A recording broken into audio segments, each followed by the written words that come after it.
मनसे आमच्यासोबत सोबत आहे, पण यापूर्वी त्यांनी काही कल्पना दिली नाही आणि त्यांनी तहकुबी मांडली नव्हती. मी त्यांनाही सांगितलं होतं की तुम्ही तहकुबी मांडली नाही आहे, नियमाप्रमाणे जे बसते आपण त्याच्यानुसारच आपण सभा चालूया. त्यांची तहकुबी नसताही त्यांनी ते गदारोळ चालू केला. त्यानंतर उबाटा जे आहेत त्यांनी तहकुबी दिली होती, पण मी ते टेबलही केली नव्हती.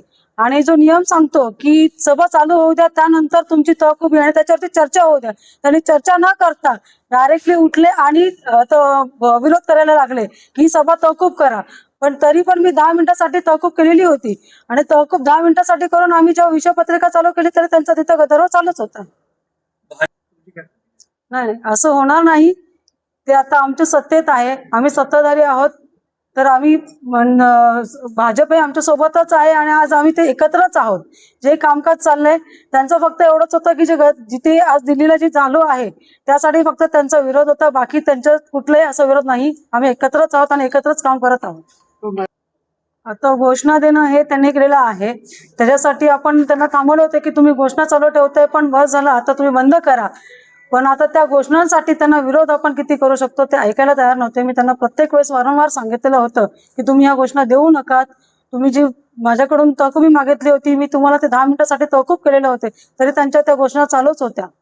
आपल्या सर्व माध्यमांच्या प्रतिनिधींना सांगू इच्छितो की विद्यार्थ्यांबद्दल आम्ही सर्व संवेदनशील आहोत. जे विद्यार्थ्यांच्या बाबतीत भारतीय जनता पार्टी संवेदनशील आहे.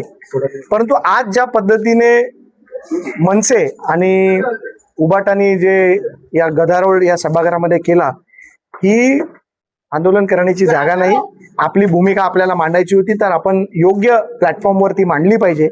आणि एकीकडे कल्याण डोंबिवली महानगरपालिकेत आपण सत्तेत सहभागी व्हायचं आणि दुसरीकडे त्यांच्याच विरोधात आंदोलन करायची, ही दुटप्पी भूमिका घेऊन काही लोक आंदोलन करत होते. त्यांचा फक्त मीडियामध्ये येणं आणि आंदोलन आम्ही काहीतरी करतोय हे दाखवण्यासाठी आजचं आंदोलन होतं. त्याचा आम्ही तीव्र शब्दामध्ये निषेध करतो. नाही, वंदे मातरम तर आम्हीच घोषणा देत होतो. वंदे मातरम, भारत माता की जय, आणि या घोषणा तर आमच्याच होत्या. जय श्रीरामच्या घोषणा आमच्याच होत्या. पण जाणून बुजून सभागृहाला वेठीस धरणं हे कुठेतरी योग्य नाही. कल्याण डोंबिवली महानगरपालिकेतील आज महत्वाचे विषय आज सभागृहाच्या समोर होते. कल्याण डोंबिवली शहराच्या दृष्टीने अतिशय महत्वाचे विषय आज सभागृहासमोर होते.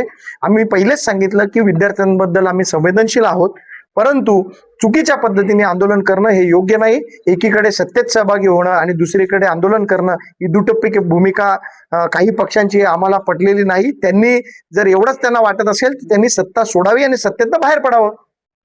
मनसेचे लोक चुकीच्या पद्धतीने आंदोलन करत होते. त्यांना जर वाटत असेल तर त्यांनी इथला सत्तेतला सहभाग सोडा, म्हणजे सत्तेतला मलिदा खायसाठी ते सत्तेमध्ये राहायचं आणि एकीकडे तिकडे मुंबईमध्ये जाऊन आंदोलन करायचं.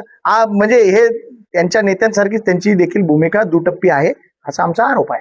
देशाचं भवितव्य जे विद्यार्थी ते त्यांच्या भवितव्यासाठी, देशाच्या भवितव्यासाठी 22 दिवस झाले आंदोलन करतायत.